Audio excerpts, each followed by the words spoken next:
들으며 엎드렸더라. 아멘. 저희가 한 달 동안 수요 예배를 드리지 못하다가 오늘 주님의 허락하심으로 한 자리에 모여서 이렇게 하나님께 예배하고 하나님의 말씀을 듣고 또 주님께 기도하게 하신 주님의 사랑과 은총에 감사를 드립니다. 오늘 4절과 6절을 보시면 제사장을 세운 다음에 모세가 아론과 아론의 자손 제사장들을 불러다가 영광스러운 첫 제사를 준비시킵니다. 그러면서 모세가 아론과 아론의 아들들에게 말하기를 4절에 보시면 오늘 여호와께서 너희에게 나타나실 것이다. 6절 제가 설교 제목을 따왔는데 여호와의 영광이 너희에게 나타나리라. 하나님이 오늘 우리에게 나타나 주시고 또한 여호와의 영광을 우리들에게 드높여 주시기를 간절히 바랍니다. 저희가 지난 한 달 전에 말씀을 함께 묵상한 것은 레위기 8장에 보시면 제사장을 세운 제사장 임직식을 거행했습니다. 오늘날 우리가 목사 안수식을 할 때에는 노회 때 1시간, 2시간 임직식을 거행하지만 당시 이스라엘 백성들이 제사장을 세울 때에는 꼬박 일주일 동안 후방문 밖에 나가지 말라고 그랬죠. 왜냐하면 세상에 나아가 사람들을 만나고 일을 하기 전에 반드시 하나님과 먼저 교제하고 하나님의 영광과 성령으로 충만할 수 있도록 훈련시키기 위한 것이었습니다. 제사장이 하나님의 일을 한다고 하면서 그 귀로 듣는 것, 말로 하는 것, 세상 사람들보다 더 세상 일에 관심을 갖는 것이 아니라 오직 하나님께만 집중하도록 하나님은 명령하셨던 것이죠. 그리고 드디어 8일째 되는 날, 오늘 본문을 보시면은 8일째 일에 드디어 거룩한 준비한 예배를 드리게 되는 것입니다. 먼저 1절에서 6절을 보시면은 제사를 준비하는 장면이 나옵니다. 우리가 잘못 생각하는 것은 예배당에 나와 11시면 11시 예배 시작되는 그 시간이 예배 시간인 줄 알지만 아니라는 것이에요. 오늘 말씀을 보면 예배하는 그 순간부터 바로 예배가 시작된다는 것입니다. 아침에 일어나 예배당을 생각하면서 우리의 몸가짐을 하고 씻고 이 순간부터 이미 예배는 시작되었다는 것이죠.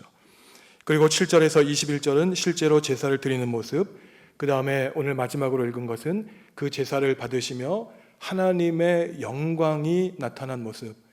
그래서 백성들이 그 하나님의 영광을 보고 소리치면서 감격한 모습이 오늘 나타나고 있습니다. 1절을 보면 8째 날에 모세가 아론과 아론의 아들들과 이스라엘 장로들을 부르죠. 일주일 동안 위임식을 시작한 다음에 준비된 사람들을 불러서 8일째에 드디어 기대하고 간구했던 예배를 드리게 됩니다. 여러분들, 이 아론과 아론의 자손들이 일주일 동안 회문 밖을 나가지 못하면서 때로는 굉장히 답답했을 거예요. 예배하고 싶었을 것입니다. 얼마나 기대했는지 몰라요. 성도 여러분들, 혹시 오늘 예배당에 나오시면서 마음이 어떠셨습니까? 그냥 습관처럼 나오셨나요? 아니면 어떤 말씀에 대한 간구와 기대가 있으셨습니까? 하나님은 과연 우리를 보시고 어떠한 기대를 가지실까요? 이미 집을 출발하기 전부터 예배는 시작되었고 여러분 마음속에 기대가 있으셔야 됩니다. 그리고 저를 위해서 기도해 주셔야 돼요. 충실하게 말씀을 준비하여 다른 곳에 저의 정신을 혼미하게 하지 않고 오직 말씀을 준비할 수 있도록, 또 우리 기도하시는 장로님, 집사님, 권사님들을 위해서 기도하셔야 됩니다. 그래야 우리의 예배가 하나님께만 집중할 수 있는 예배가 되겠죠. 제사장들이 기대하고 나온 거예요. 8일째 날에 새로운 시작을 알리는 것입니다. 저희도 석 동안 집에서 온라인으로 예배하다가 기대감을 가지고 지난 주일에 나왔죠. 오늘 예배당에 나왔습니다. 2절에서 4절에는 모세가 아론과 이스라엘 자손들에게 명령합니다. 아론을 위해서는 속죄제, 번제를 준비할 제물들을 준비하고 또 이스라엘 자손들을 위해서는 속죄제, 번제, 화목제를 제물을 준비하라고 얘기하고 있죠. 그러면서 제사를 드린 다음에 하나님이 우리에게 임재하시고 여호와의 영광이 나타날 것이다 라고 미리 얘기를 합니다. 하나님의 영광이 나타날 것이라는 거예요. 하나님의 영광이 나타나는지, 하나님이 말씀하시는지 그냥 무감각하게 예배 시간에 지나가는 것이 아니라 지금 하나님의 영광이 우리 예배당 안에 계시다는 것을 우리는 성령의 임재하심으로 느낄 수 있다는 것입니다. 힘을 얻고 돌아가셔야 돼요. 하나님의 영광이 나타날 것이다. 모세는 미리 예고를 하고 있습니다. 그래서 쭉 7절에서 21절 제사를 드리는데, 여기서 중요한 것은 먼저 아론과 아론 자손을 위한 제사를 드린다는 거예요. 그들을 위한 속죄제와 번제를 드립니다. 무슨 말일까요? 예배위원, 설교하는 사람, 기도하는 사람, 말씀을 봉독하는 사람, 헌금을 하나님께 드리는 사람들을 위해 먼저 속죄 제물과 번제물을 드린다는 겁니다. 그 사람들이 죄 가운데 있는데 앞에 나와서 예배하는 사람들, 하나님께 영광이 안 된다는 것이, 먼저 예배자, 예배를 드리는 인도하는 사람의 죄를 해결하고 속죄제로, 번제를 통해서 자신을 불태움으로써 자기를 부인하며 그 다음에 비로소 예배가 시작될 수 있다는 것입니다. 그래서 저는 수요 기도회나 주일이 되기 그 당일날이나 그 전날 굉장히 조심합니다. 제가 대화하는 사람들, 제가 만나는 사람들, 심지어 제 자녀들, 제 아내하고도 좋지 않은 대화를 하면은 그 말씀이 제대로 되겠습니까? 철저하게 조심. 웬만하면 통화도 하고 싶어 하지 않습니다. 웬만하면. 왜? 저 한 사람의 감정 상태에 따라 하나님께 올려드리는 예배가 그릇 때문에 안 되기 때문이죠. 먼저 아론과 아론 제사장들의 죄를 해결하고 헌신을 다짐하는 속죄제를 드린 다음에, 그 다음에 백성들을 위한 번제, 속죄제, 화목제물을 드린 것입니다. 얼마나 감격스러웠겠어요. 30년 동안 제사장으로서 훈련받고 일주일 동안 위임 제사를 드린 다음에 이제 드디어 회막에 나아가 백성들을 위해서, 자신을 위해서 하나님께 제사를 드렸던 것입니다. 그랬더니 하나님의 영광이 나타났더라. 불로 임재하신 것이에요. 그래서 오늘 22절 이하에 보시면은 아론이 백성을 향하여 손을 들어 축복합니다. 제사장들이 하는 일이 손을 들어 복을 비는 거예요. 출애굽기 20장에 보시면은 하나님이 백성들에게 제단을 쌓게 하는 이유가 있습니다. 너희가 내 이름을 기념하는 모든 곳에서 내가 너희에게 복을 줄 것이다. 이거를 우리가 천박한 기복신앙과 그 혼란을 가져오시면 안 됩니다. 기복신앙이라고 하는 것은 하나님을 이용하여 우리가 하나님께 복받겠다는 것이에요.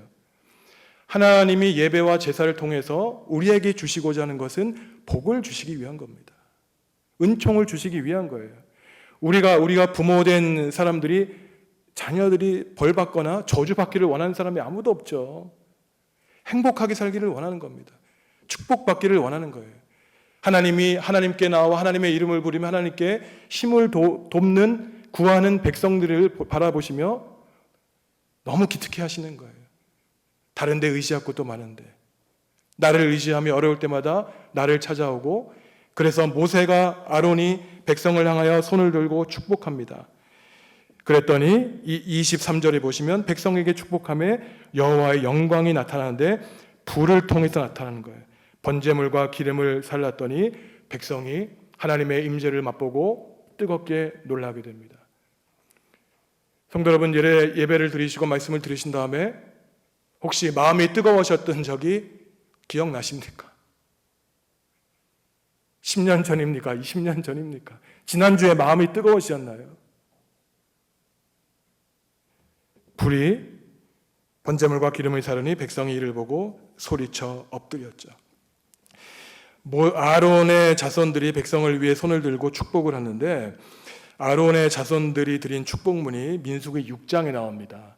이게 여러분들 이 수천 년 전 제사장들의 축복문이 성경에 기록되어 있다는 게 참 얼마나 감사한지 몰라요. 여러분들 마스크 쓰고 계시니까 제가 읽어드릴 텐데, 민수기 6장 24절에서 26절까지 제가 읽어드리겠습니다. 여호와는 내게 복을 주시고 너를 지키시기를 원하며, 여호와는 그의 얼굴을 내게 비추사 은혜 베푸시기를 원하며, 여호와는 그 얼굴을 내게로 향하여 드사 평강 주시기를 원하노라. 여러분들 제가 다시 읽어드릴 텐데 속으로 여러분들의 이름을 너한테 한번 넣어보세요. 다시 읽어드리겠습니다. 여호와는 너에게 복을 주기를 원하세요. 그리고 여러분을 지키시기를 원하십니다. 여호와는 하나님의 얼굴을 여러분에게 비추어 주시기를 원하세요. 늘 우리를 바라보십니다. 은혜 베푸시기를 원하세요. 여호와는 그 얼굴을 여러분들에게 향하여 주셔서 평강 주시기를 원합니다. 하나님의 본뜻이에요. 예배하는 사람들을 찾아오셔서 하나님이 우리에게 복과 은총을 내려주시기를 원하십니다. 그야말로 사람이 누리는 참된 행복은 하나님께로부터 받는 복이죠. 그렇지만 우리는 눈에 보이는 행복, 아주 손으로 해결할 수 있는 구체적인 행복을 바라지만 참된 복과 행복은 하나님이 우리에게 주시는 복이라는 것입니다. 이처럼 제사장으로 세워진 아론과 아론의 자손들이 드린 첫 제사는 은총과 영광으로 가득 찬 제사였어요. 그야말로 삼위일체였습니다. 예배를 인도하는 사람은 본인이 먼저 회개하고 헌신을 다짐했고, 백성들은 기대감을 가지고 주님 앞에 나왔고, 또 그 모습을 바라보시는 하나님은 준비하신 복과 은총을 백성들에게 내려주셨죠. 여기에서 우리가 생각해야 될 것은 먼저 하나님의 영광에 대한 것입니다. 하나님의 영광, 과연 하나님의 영광이 무엇일까요? 하나님의 영광을 경험하고 맛보기 위해서는 오늘 레위기 8장 또한 9장에서 얘기하고 있듯이 제사장이 되는 과정, 예배자가 되는 과정, 그리고 예배를 준비하는 과정부터 이미 하나님은 영광을 드러내 주시기를 원하신다는 것입니다. 하나님의 영광은 하나님의 임재예요. 지금 하나님이 우리 가운데 계신 것이 하나님의 영광입니다. 근데 하나님의 영광은 어떤 신비로운 것을 통해서만 되는 것이 아니에요. 하나님의 영광은 아주 구체적인 우리의 일상에서 나타납니다. 바울이 고린도전서 10장 31절에서 말하죠. 제가 읽어드릴 텐데 아주 잘 아시는 구절입니다. 그런즉 너희가 먹든지 마시든지 무엇을 하든지 다 하나님의 영광을 위하여 하라. 이게 어느 문맥에서 나왔냐면은 이 고린도 교회가 굉장히 문제가 많은 교회였습니다. 서로 잘났다 그러고 서로 신앙적인 열심이 있다 그러고 또 먹는 문제 갖고 싸웠어요. 신앙이 좋은 사람들은요, 사실 그 당시 이제 이방인들이 교회에 많이 들어왔기 때문에 우상에게 드린 음식을 먹어도 되냐 말아야 되냐 갖고 싸움을 했습니다. 어떤 사람들은 이게 그냥 음식이고 우상 제물에게 바쳤지만 내가 믿음을 가지고 해결을 하면은 문제가 안 된다고 생각했어요. 그런데 바울이 얘기했던 것은 조심하라는 것입니다. 믿음이 약한 사람들이 볼 때는 실족할 수 있다는 것이에요. 그러면서 하는 말이 먹든지 마시든지 무엇을 하든지 다 하나님의 영광을 위하여 하라라고 하는 것입니다. 아무리 사소한 것일지라도 그것이 다른 사람에게 실망을 주고 실족하게 한다면 아무리 작은 음식물일지라도 하나님의 영광에 비추어서 하라는 것이에요. 우리의 말과 행동이 그렇죠. 혹시 내가 하는 말, 내가 하는 행동, 비록 보이지 않지만 내 마음속에 있는 생각들이 하나님 보시기에 영광인지 하나님의 영광을 가리는지 판단하면서 하라는 것입니다. 우리의 삶의 기준이 바로 하나님께 영광이 되느냐 그렇지 않느냐라는 것이죠. 그래서 오늘 여호와의 영광이 너희에게 나타나리라 라고 한 이 모세의 말이 우리에게 주는 중요한 가르침은 그저 우리가 예배할 때, 예배를 준비할 때 그뿐만 아니라 더 나아가 우리의 일상생활에서 하나님을 모시고 하나님의 영광을 드높이는 말과 생각과 행동을 해야 된다는 것이죠. 늘 의식하면서 살라는 것입니다. 또한 우리가 생각할 수 있는 것은 교회 지도자에 대한 가르침이에요. 예배위원에 관한 가르침입니다. 오늘 예배 직전에 관한 15구절 가운데 8구절을 어디에 할애하고 있냐면은 제사장을 위한 속죄제와 번제에 할애하고 있습니다. 쉽게 말하면 오늘 수요 기도회를 드리고 있는데 예배를 인도하고 말씀을 전하는 저에 관한 문제를 반 이상 할애하고 있다는 거예요. 왜 그럴까요? 하나님의 말씀을 전하고 기도하는 사람이 아무 준비 없이 강단에 올라와 번지르르하게 그럴듯하게 화려하게 기도하고 말씀을 전할지라도 우리의 마음을 아시는 하나님 앞에서 예배위원, 설교자, 기도자가 준비되지 않았다면 아무리 그 말이 아름답고 화려할지라도 비어있는 예배밖에 안 된다는 것입니다. 예배를 준비하는 사람들의 자세를 말하는 것이죠.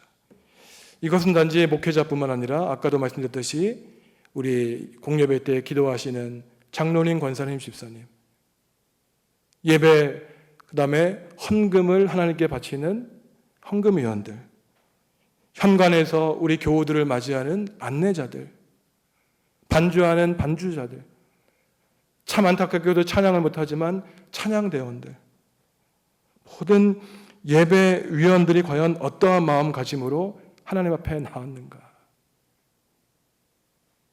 너무 단순한 얘기 아니겠습니까? 제가 아무 준비 없이 불성실하게 단위에 섰는데, 찬양대원들이 아무 준비 없이 찬양대원들이 섰는데 하나님이 과연 어떻게 보시겠느냐 하는 것이죠. 제가 언젠가도 한번 말씀을 드리겠지만, 제가 목사 안수를 받고 한 20년 전에 예배를 드리는데 그 서울대학교 성악과에 재학 중인 자매가 있었어요. 이 자매가 그 봉헌 찬송을 하는데 너무너무 눈물이 날 정도로, 제가 이제 부목사 때였죠. 그 찬양이 아름다운 것입니다. 제가 그냥 제 혼을 다 빼앗겼어요. 그게 끝난 다음에 물어봤습니다. 제가, 야, 어떻게 그렇게 찬양을 아름답게 합니까? 그랬더니 그 20대 청년이었어요. 저한테 하는 말이, 목사님, 저는 일반 노래를 하는 것보다 예배당에 나와 찬양하는 게 더 부담된다는 거예요. 내가 익숙하게 아는 곡이지만 그 곡을 하나님 앞에, 사람들 앞에 부르기 위해서 100번을 부르고 나온다는 거예요. 제가 얼마나 부끄러운지 모릅니다. 저도 설교 원고를 쓰고 있지만 100번 읽고 나온 적 한 번도 없습니다. 근데 그 자매가, 그러니 그 찬양이 아름답거나 귀하지 않을 수가 없는 것이죠. 질문하고 싶은 겁니다. 과연 우리가 하나님 앞에 나오기 전에 얼마나 준비했는지. 예배를 먼저 회복시켜야 돼요. 예배가 회복돼야 됩니다. 사람의 귀에, 사람의 눈에 복히 좋은 예배가 아니라 하나님 보시기에 기뻐 받으시는 예배. 제가 여러 번 말씀드리지만 우리 살아있는 동안 한 번이라도 하나님께 우리의 온몸과 마음을 다 바쳐 드리는 예배를 몇 번이나 드렸는가.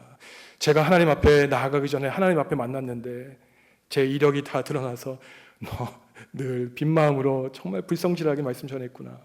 참 두렵습니다. 그래서 오늘 하나님께서 우리에게 하시는 말씀은 제사장을 위해서 먼저 속죄하고 번제 드린 것을 반 이상 하려 했듯이 예배를 준비하는 사람들, 또한 예배에 나와서 기대하는 사람들이 어떠한 마음을 가지고 준비했는지 하나님은 우리에게 묻고 계십니다. 그래서 오늘 말씀을 보시면 하나님의 불이 나타나 제물을 삼켰지만 이 첫 제사는 그처럼 아름답고 영광스러운 제사였습니다. 그런데 다음번 말씀을 통해서 우리가 함께 보겠지만 10장에 보시면 이 영광스러운 제사 다음에 파렴치하고 끔찍한 제사가 발생하게 됩니다.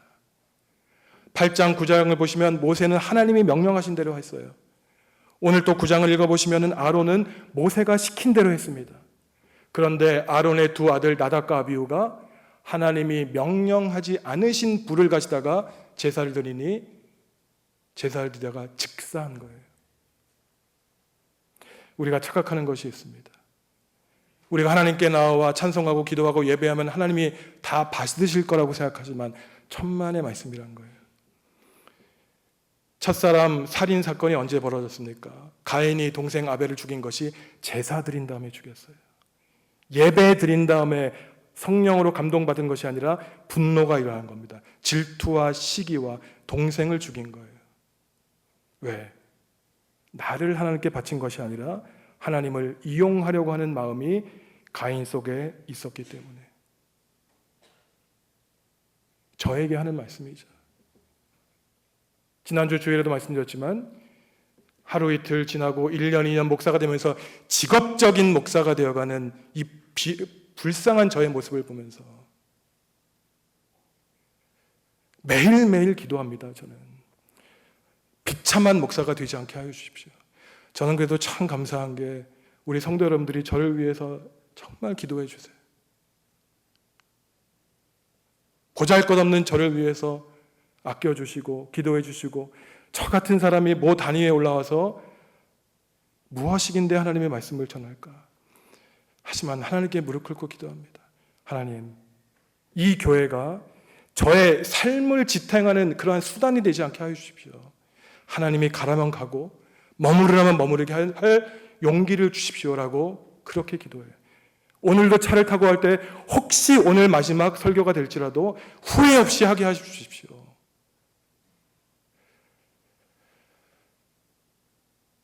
많은 원한 부분이 있죠. 그리고 오늘날 코로나 사태 같을 때에 너무나 마음이 안타깝습니다. 혹시 하나님이 우리에게 기회를 주신다면 우리가 진심으로 회개하고 하나님께 용서를 구하고 우리의 부족하고 못난 모습, 이러한 고난을 통해서 돌이켜보게 하시고 복과 은총을 내려주시기를 원하시는 하나님께서 혹시나 우리를 불쌍히 여겨주신다면 예배당에 나와 입술을 열어 기도하게 하실 것이라고 저는 확신을 합니다. 사랑하는 성도 여러분, 우리가 제사 이 법, 예배에 대해서 늘 말씀을 드리지만 우리는 예배하는 사람이기 전에 제물이에요. 하나님이 지금 나를 제물로 받으실 때 아름다운 향기로 받으실지 아니면은 흠 있는 제물이 되려는지 그것은 하나님의 판단인 것입니다. 그렇기 위해서는 지금이라도 우리가 우리의 마음을 모아서 예배를 통해서 나를 드러내는 것이 아니라 오직 하나님의 영광을 위하여, 오직 하나님의 영광을 위하여 우리는 하나님께 예배해야 되겠습니다. 오늘 모세가 2번에 걸쳐서 아론과 아론의 자손들에게 얘기했죠. 오늘 주님이 너에게 나타나실 것이다. 하나님의 영광이 너희에게 나타나실 것이다. 하나님은 언제나 주님 앞에 나 예배하는 사람들에게 함께하기를 원하시고 영광을 비추어 주기를 원하시죠. 하지만 그렇지 못한 것은 하나님의 탓이 아니라 바로 하나님의 영광을 기대하지 않고 늘 습관대로 익숙하게 예배하는, 준비되지 않은 상태로 예배하는 사람들 때문에, 우리 때문에 하나님의 영광이 드러나지 않는 것입니다. 성도 여러분, 오늘 수요일을 보내면서 목요일, 금요일, 토요일을 남은 주간을 보내시면서 오늘 말씀을 묵상하십시오. 그리고 제가 그냥 간단한 거 말씀드릴게요. 주일 예배를 한번 기대해 보십시오. 하나님이 우리에게 어떤 말씀하실까? 어떠한 새로운 기회를 주실까? 그리고 준비하십시오.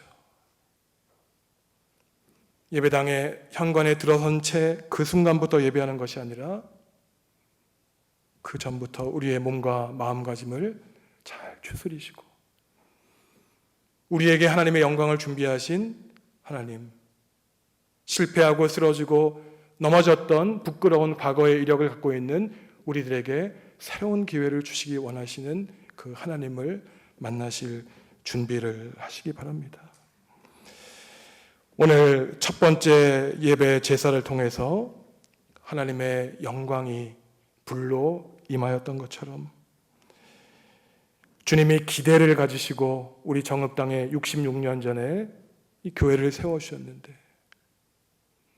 열정과 열심을 다시 회복하여서 하나님의 영광이 끊이지 않고 이어지는 저의 교회, 여러분의 교회, 또 하나님의 교회, 우리 아름다운 정읍중앙교회가 될 수 있기를 간절히 축원합니다. 저희가 함께 기도할 텐데 여러분들 마스크를 쓰고 계시니까 힘드실 텐데요. 작은 목소리로 기도하셔야 됩니다. 첫째는 예배의 회복을 위해 함께 기도했으면 좋겠습니다. 저희가 서울, 광주는 아직도 20일까지 예배를 못 하는데요. 하나님께서 친히 이 예배당 문을 열어주셔서 모든 성도들을 모아주시고 예배당에 나온 모든 성도들이 자신의 영광을 위한 것이 아니라 자신을 숨기고 오직 하나님의 영광을 높여드리는 예배가 될 수 있도록 먼저 우리가 함께 기도하겠습니다.